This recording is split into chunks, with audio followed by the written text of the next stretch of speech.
Can everybody hear me okay? Can you just give me a thumbs up if you can hear me and see me on your end? Okay, perfect. So my name is Jessie. I am a BCBA here at CPTWC. I kind of got interested in doing this presentation for all of you, just because I used to be a special education teacher for CPS for 3 years before going back to school to become a BCBA. I used to teach at a school on the west side for students kindergarten through third grade in a special ed classroom.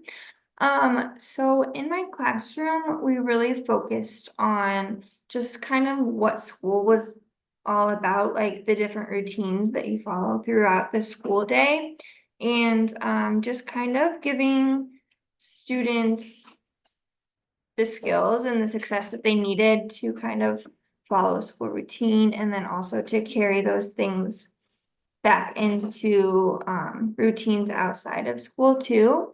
So that's kind of why I decided to focus on the back to school success for this presentation. I'm going to share my screen with you guys so you can see presentation.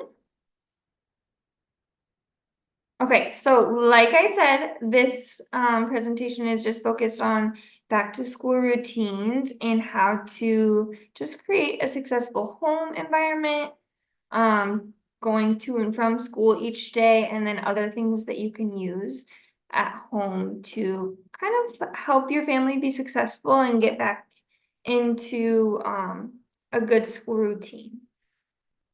So this is kind of the agenda of what we'll talk about today. I'm gonna start with just different basic routines that you can work on with your child. And then next we will talk about transitions from one activity to the next. How to increase your child's independence through routines and through those transitions. The role that visual supports plays. And then lastly, we'll talk about school collaboration and then also the collaboration that you can have with your BCBA or with basically any of your child's therapists when they're here at CPTWC. So all of this that we'll discuss can kind of relate to if your client is currently going to an outside school like CPS or a private school, but it can also all apply if they're going to the clinic or the academy here with us.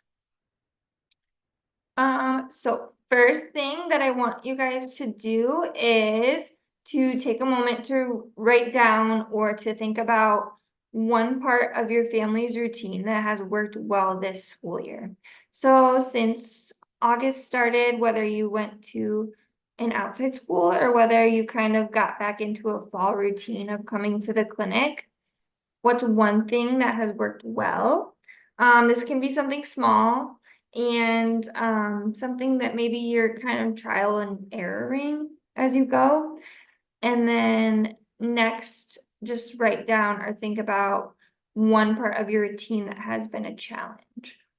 So for example, like, oh, getting my son to brush his teeth is so hard in the morning. Like we can't get out the door because it's such a challenge to get that done. Or maybe it's bedtime. Like my child isn't going to sleep when they're supposed to, so then they're tired in the morning. Just write down one thing that's kind of been a challenge. I'll give you guys a second to do that.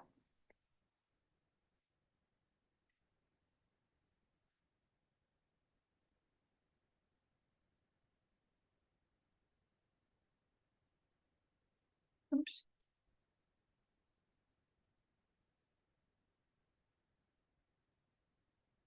Okay, so we'll move on, but just while we're talking about different strategies and ideas, just kind of keep these things in the back of your head of maybe some adjustments you can make or some things that are working that you can carry over to different parts of your family life.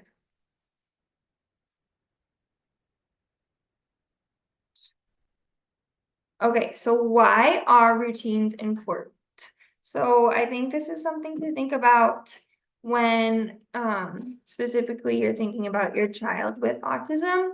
But if you just think about routines in general, even for an everyday adult, like we all set an alarm every morning. We wake up when that alarm goes off. You do the same things every day before you go to work. You might have some parts of your routines that you really love to do, like drinking your morning cup of coffee. You might have other parts of your routines that you really don't like having to end every night with laundry, something like that. So,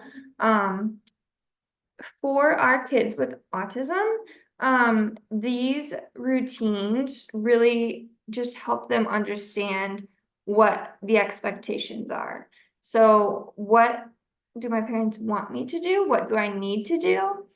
And then also just reducing some confusion that they may feel. So if sometimes, I have to wake up, get dressed, brush my teeth, and then I get to play with my toys. But then other days, I get to wake up and immediately play with my toys, and then I'm pulled away from them. That's kind of those inconsistencies that can be confusing. And it leads to kids kind of struggling with, what am I supposed to do? What are the expectations of me? Kind of going along with that, the structured routine for kids with ASD really minimizes uncertainty and then in turn minimizes that anxiety. So knowing what comes next and knowing how much time I have left before those like harder transitions are going to happen is really important.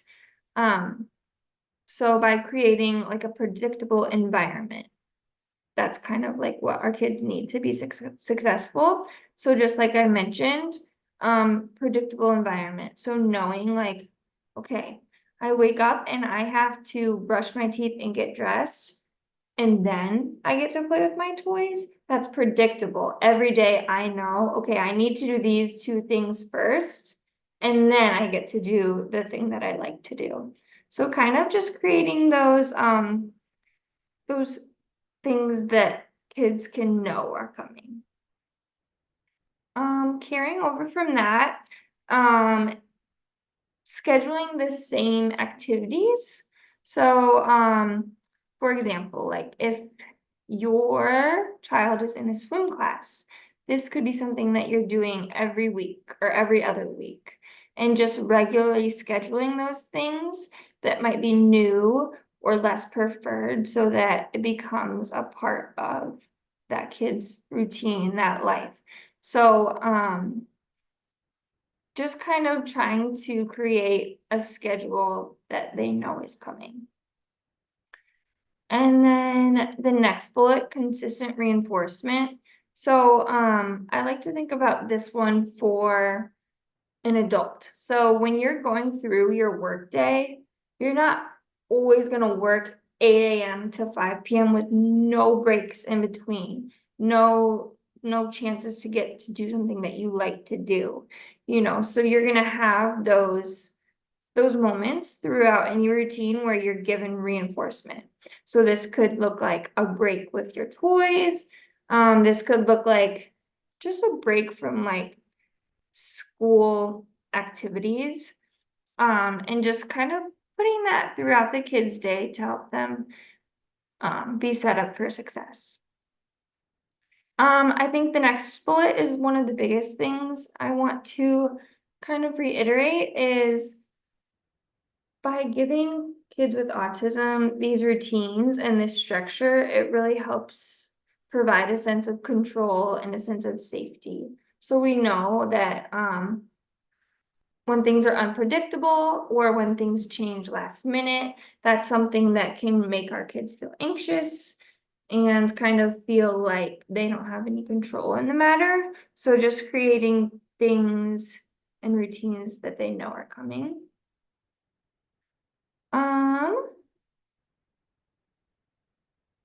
Okay, let's move on to our next slide. Next, I'm just gonna focus on some different routines that you might see at home, whether your child is doing these routines independently or whether you're helping. It doesn't matter wherever they're at, but just providing some examples of what you might see. So some things that you could do before going to school or before going to therapy. You can focus on routines like getting dressed, going to the bathroom, brushing your teeth, making your bed, eating breakfast, or even like packing up their things to get to the car or to get to the bus. So the top picture is kind of a more broad view of what a routine might look like. So this could be for kids who are maybe older or kids who just don't need things broken down as simply. So you could have your whole morning in 8 pictures. So get out of bed, make my bed, get dressed, go to the bathroom, brush my hair, eat breakfast, brush my teeth. All these things can kind of be broken up into smaller parts, but for one kid, this could be all that they really need. Versus the bottom picture is kind of a routine that's much more detailed, much more specific.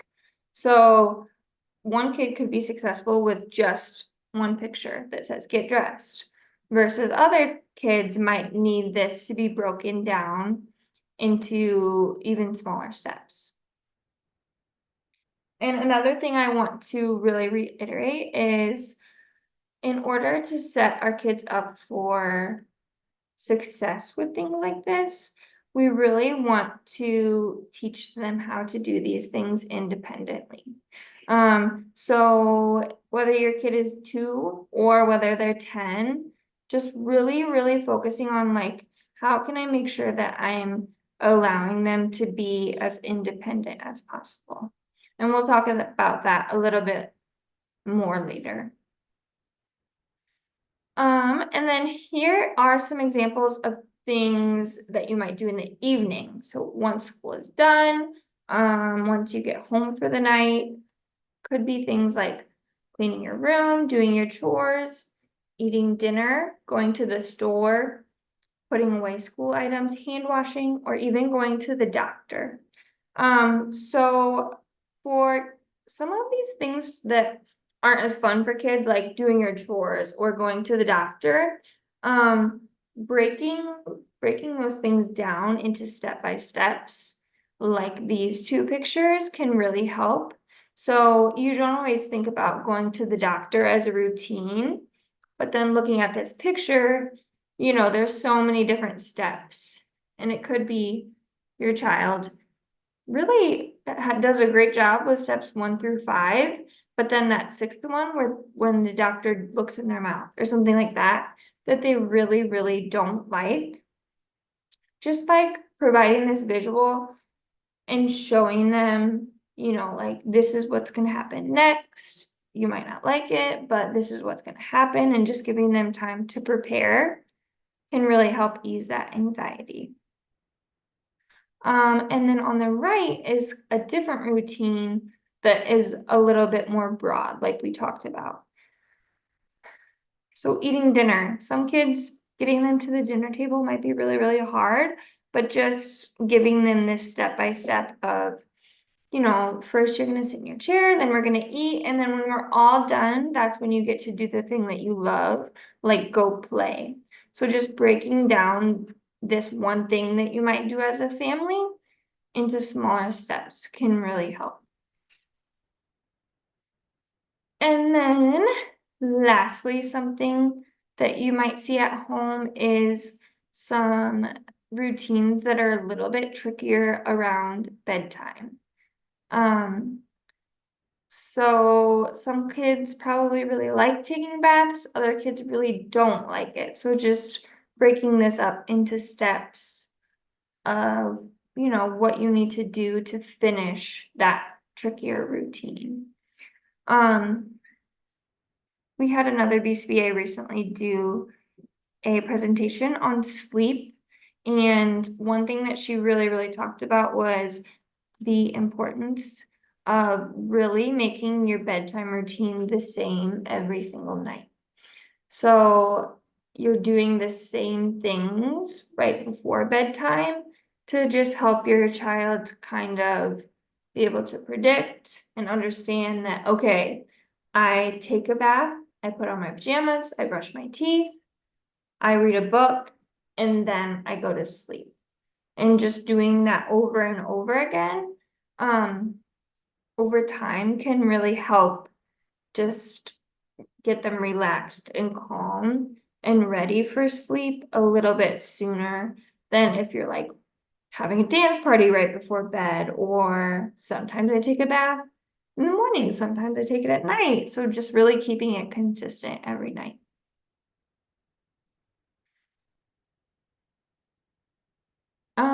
So with routines comes like step-by steps that kids have to follow.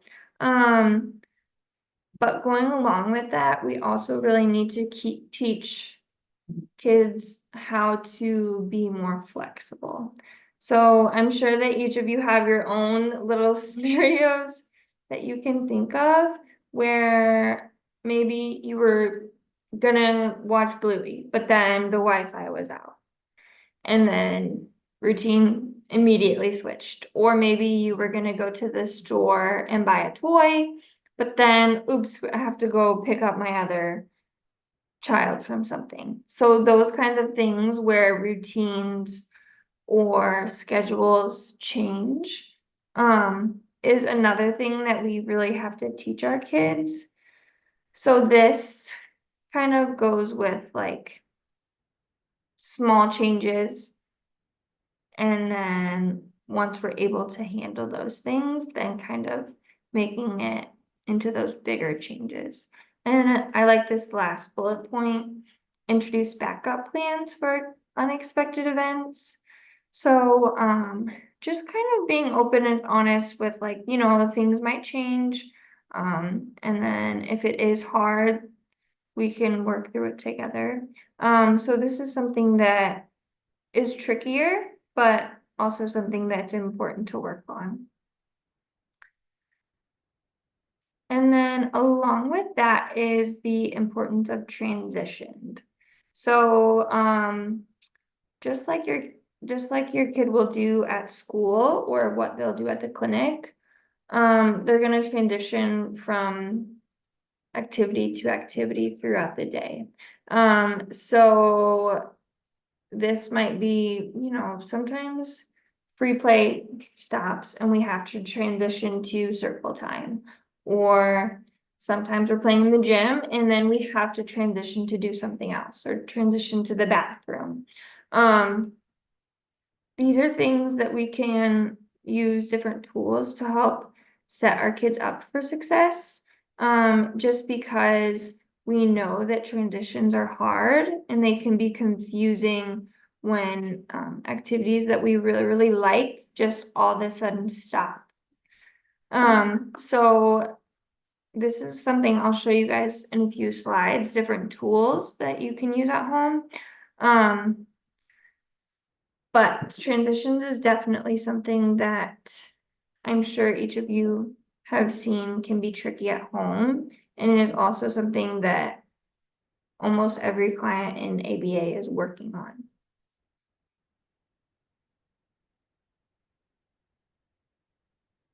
Okay, so these are just 3 different strategies that you can use to help your child transition from something that they really, really like to something that they don't like as much. So for the sake of these strategies, I'm going to use the example of priming or of transitioning from getting to play with your toys to eating dinner with your family. So I'm sure a lot of kids come home from a long day. They're excited to just play with their toys, just relax, hang out. And then all of a sudden mom is there and she's like, hey, time to eat dinner. Or hey, time to take a bath. Those things that no kid is going to want to stop playing with their toy to do that. So the first strategy is called priming, letting your child know when something will be happening.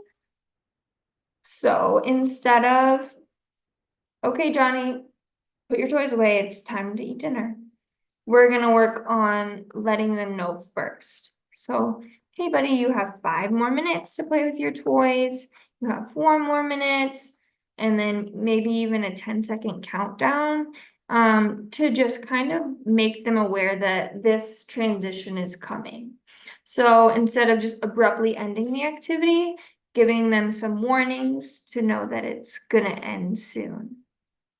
And then the next strategy is the pre-MAC principle. So I'm sure that each of your child's BCBAs have talked about this. It's using that first, then language. So you kind of say first blank, which is some sort of like disliked activity. So if dinner time is not something your child likes to do, you're going to say first, eat dinner, then more toys. Or first, take a bath, then we get to read your favorite book. So just using the language of first, we're going to do something that you really don't like, and then we get to do something that you really, really do like to do. This is something that kind of takes some practice, and slowly all kids kind of learn like, okay, I'm going to do the thing that I don't like to do, but then I get to do something that I love. And it's kind of the same way that adults see going to work, like first I have to go to work today, and then I get to come home and watch my favorite TV show. Or first I have to work this week, and then on Friday I get my paycheck. So just kind of presenting things that are a little bit less preferred with, something they can look forward to afterwards.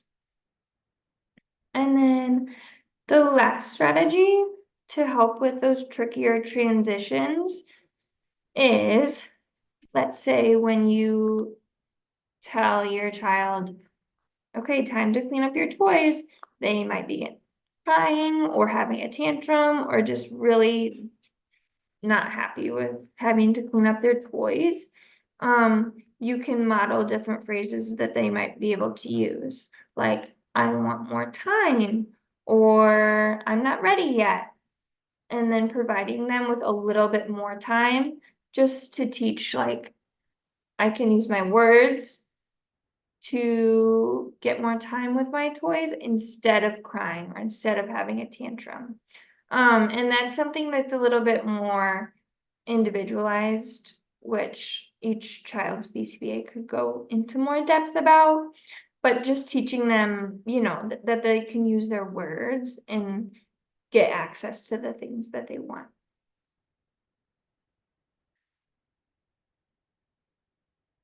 Okay, so this next thing is, like we discussed earlier, so all routines throughout your child's day can be broken down into smaller steps. So the example on this page is just putting your shirt on. So I want you guys to really think about how much help and assistance does your child truly need? And how can you help them be as independent as possible?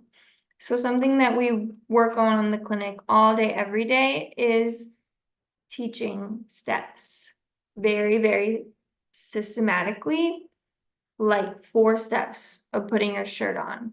So at home, really, really trying to let kids do what they can do independently. And if they can't do it independently yet, really teaching them step by step how they can do it. So in the world of autism, kids kind of learn like, okay, if an adult is going to do something for me, then that's much easier, and then I don't have to do it by myself. And just thinking about your child's overall independence someday, we really want to teach them to like be confident in what they can do independently and just really like have power in knowing they can do things by themselves.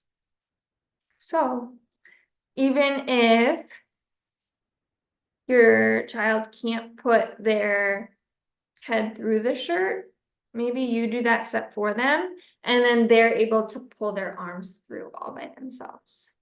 Or maybe your child can't put on their socks independently, but they can put on their shoes. So even though sometimes it takes longer and you're on your way out the door and you're in a hurry and you just want to do it for them as quickly as you can, just if you're able to take a step back and just think, okay, is this something that my kid can do by themselves? And how am I like allowing them the most independence that they can be? And it goes the same for like other routines like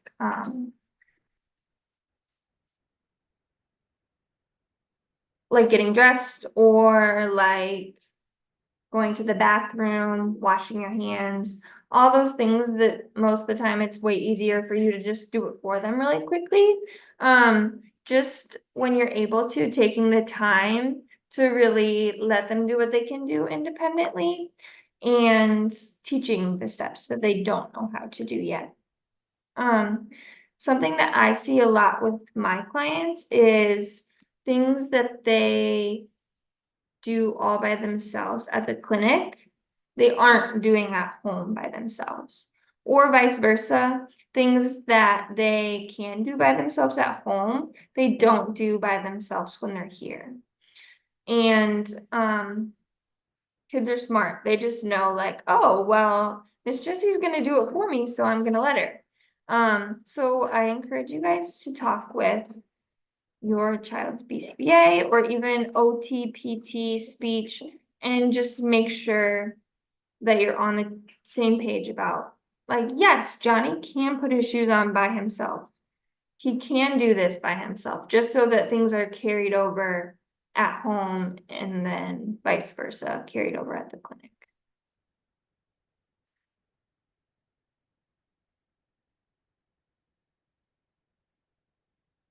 Okay, I'm sure everyone knows how important visuals are for your child and just helping them understand things using pictures instead of words. So, if you're using visual supports at home, we really want to clearly define different times of the day. So clearly define, from 4 to 4:30, you get to play with toys. From 4:30 to 5, we're gonna go for a walk as a family. 5 to 5:30, we're gonna eat dinner. Just break things up really specifically so that there's that structure throughout the day. And then provide breaks. So the same thing that we talked about before, especially when they're going to school. Your child has a long day at school, and especially if they're little, they're really gonna need some breaks just to stay regulated and also to just kind of let them be a kid when they get home from school too. And then another visual that we really use at the clinic that could be helpful to use at home is visual timers. So for a 3-year-old, if you say, okay, in 3 minutes, we're gonna do XYZ. 3 minutes is a very vague, confusing concept. So using visual timers, you can just use the one on your phone, or later I'm going to talk about some apps that you can download, but just showing them visually how much time is remaining can be really helpful too. And then lastly, reinforcement is a powerful tool that we use in ABA. And then especially when it comes to routines and when it comes to kids doing stuff that is hard for them or is non-preferred, is to just really provide them with positive reinforcement. So this can come in the form of giving them a break with toys, or this can come as using that first then of like, first we're gonna clean your room and then we get to go to the park. Or another one that is really, really important is that social praise. And this kind of helps kids gain some self-esteem, gain some confidence. So just really, really focusing on like when they do something independently, giving them lots of encouragement. So great job, Johnny. You put your shirt on all by yourself. I'm so proud of you. And just really celebrating those small wins with them can really encourage them and get them excited to do those things by themselves.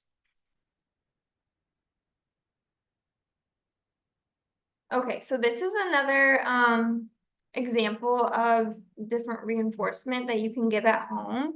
So the one on the left is a morning routine. So maybe for your child, giving them a star after they go potty, a star after they make their bed, a star after they eat breakfast is really reinforcing to them. Maybe that's something that really gets them motivated to finish or to do something that they don't want to do.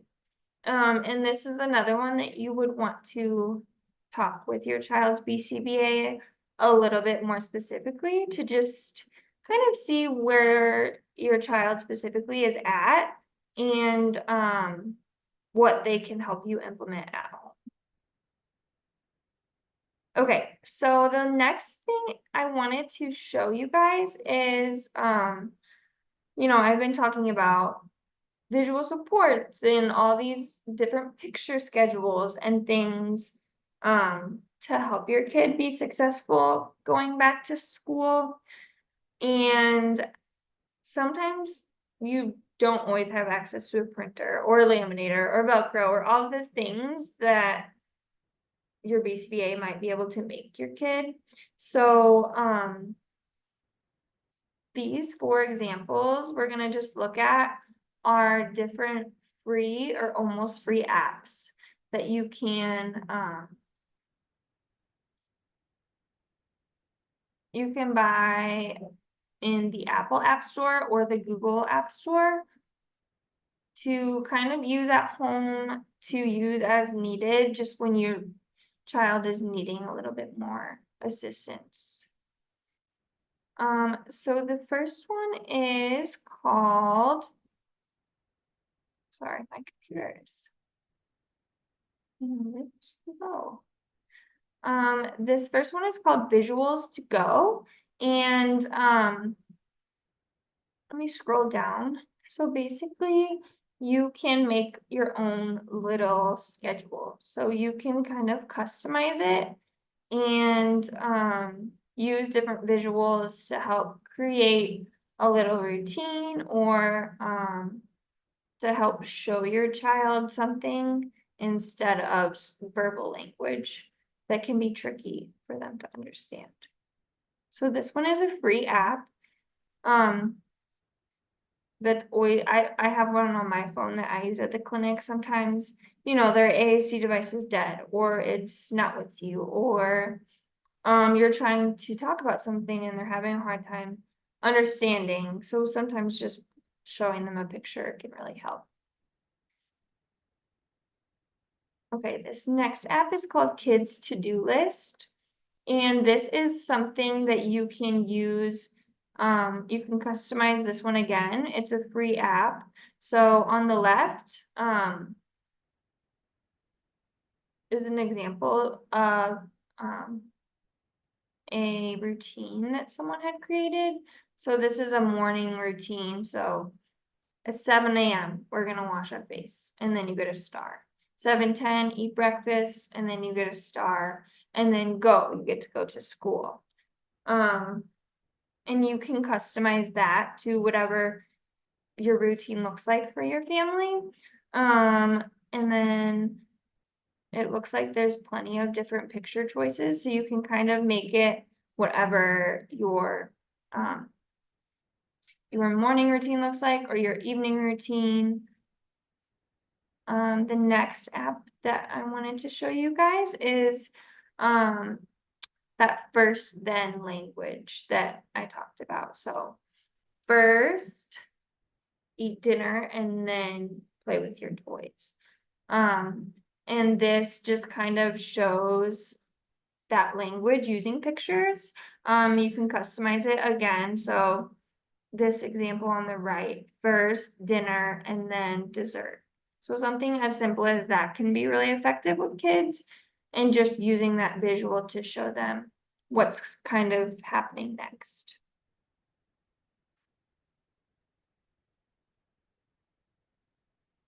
Okay, and then the last one I wanted to show was the visual timer. So I'm sure that any of your children's RBTs will say, yes, I have this app downloaded on my iPad or on my phone. So this is customizable. You get to set the timer for as long as you want. And then as the time runs out, it shows a fun little character. So for a lot of kids, it's motivating to watch the timer end and to see, like, oh my gosh, what's underneath? What are we gonna see? And then like I talked about, 3 minutes is a confusing, very vague time for young children. So using these visuals can really help to show them how much time is left. And this is another free app that you can download on the App Store, Apple App Store, or Google App Store. Okay, let me, oops.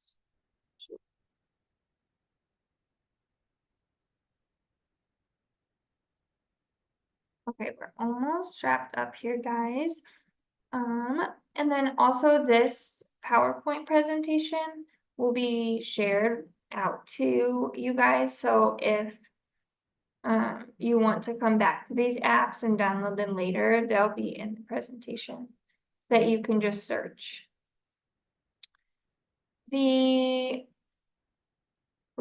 Almost the last slide.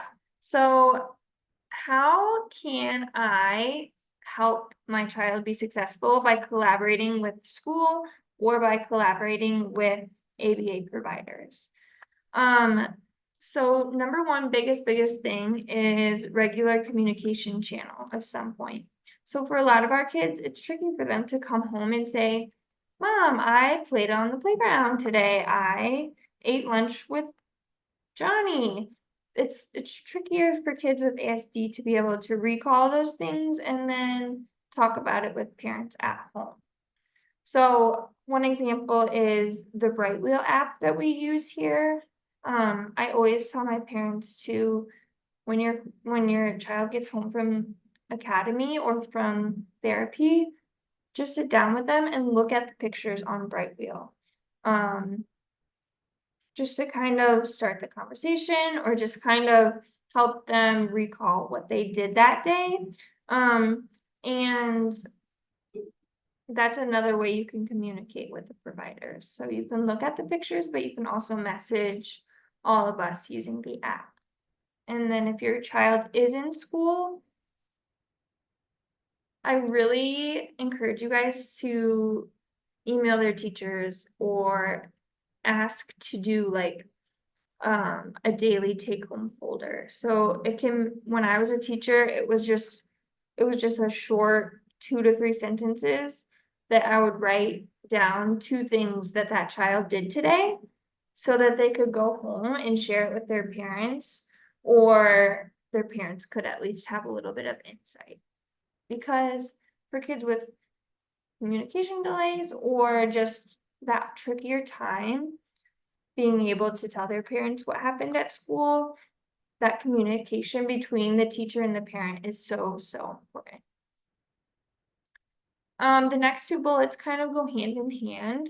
So like I talked about, we really want to see, okay, what's working at school and how can I implement that at home? Or what's working at the academy and how can we implement that at home? And the same thing with independence. What can my child do at school and making sure that they have the same expectations at home? So if at school they're able to pack up their backpack independently, put it on by themselves, walk to the front door. At home, you really want to carry over, like, I know that it's faster if mom and dad pack my backpack, but this is something that I can do by myself. And then last thing for collaboration is I really want to encourage you guys to reach out to your child's BCBA or to their teacher to just see and get advice on what's a challenge at home. So, like some strategies that work at school that you might be able to use at home, and just asking them specifically, like Johnny will not wash his hands when he's at home. Like, what do you guys do at school to help him do that? Or Johnny is having such a hard time sharing with his sister. What can I do at home? Or what are you guys doing at school or at the academy that is helping him do that skill? So just encourage that open communication. Like, we all want the best for your kid and we want them to be successful. So just, I encourage you guys to really, really communicate and have a great relationship with the school. And then overcoming challenges. So all of these transitions and routines are sometimes tricky for our kids. So another thing that we always focus on in ABA is teaching coping strategies. So, things can be frustrating and tricky and can make you anxious, but how can we give kids the skills to kind of work through those harder feelings? So taking deep breaths, going for a walk, taking a break, listening to music, all those things that sometimes adults forget to do to help yourself, like, calm down, like during road rage or something like that, that we can help teach our kids.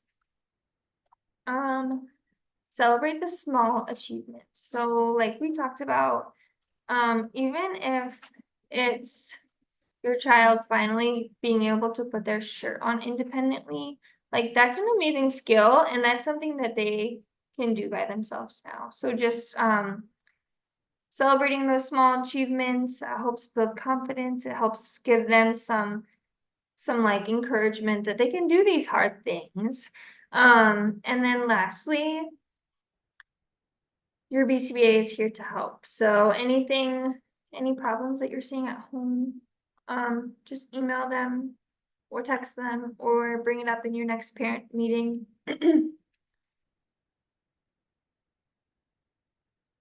Okay, so last thing is you can either write this down or just think about it in your head, but what is one part of your family's routine that you can change using these strategies? So what's one thing that you can incorporate at home that might make your morning routine before school a little bit smoother? Or what's one thing that you can do when your child gets home from school that could make your evening routine a little bit smoother? And then also write down what is one part of your family's routine that you could ask your BCBA for support with. So this could be something as simple as like we talked about, he won't wash his hands at home. Or it could be something as tricky as, like my kid is staying up till 3 in the morning, not sleeping. So just to kind of just work as a team with your BCBA and see how we can better support you guys at home with any of the challenges that you are having. Okay, and that is all, guys. I am here if anyone has other questions or they have any like things that they would want to talk through and discuss. And if not, like I mentioned, Natalie will be sending out the presentation And then also, the PowerPoint, so you can come back to it later and think about how you can implement those things at home. Okay, and if you guys do not have any other questions or anything that you want to discuss, please feel free. We are all done here. Thank you again so much for coming. Bye. Bye.